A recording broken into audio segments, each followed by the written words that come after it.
নমস্কার।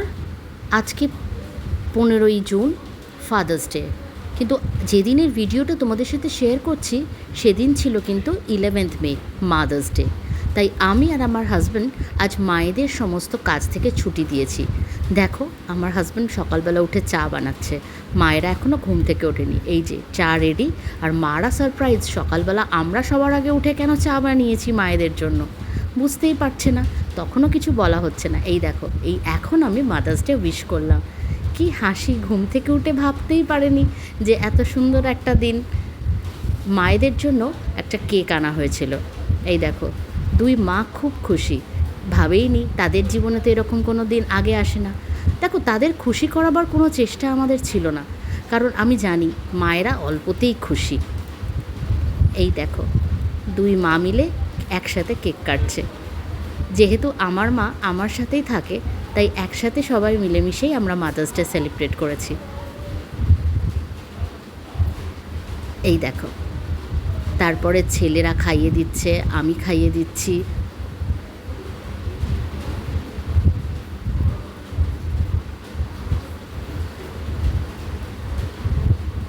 সারাদিনটা সেদিন খুব হই হই হই করে কেটেছিল।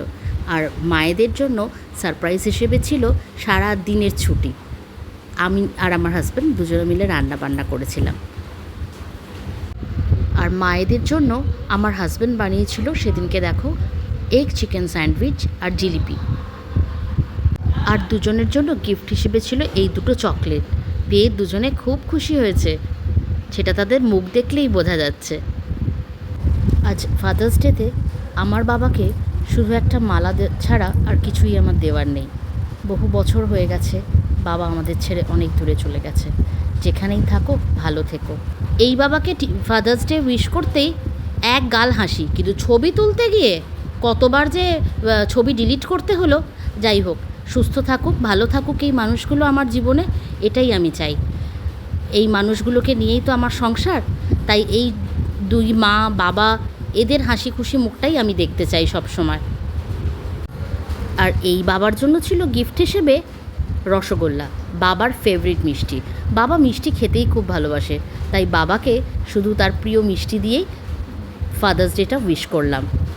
আমরাও যেহেতু বাবা মা, তাই এই ফাদার্স ডে আর মাদার্স ডেতে মেয়ের হামি আর বুক ভরা ভালোবাসাই আমাদের কাছে সেরা গিফট।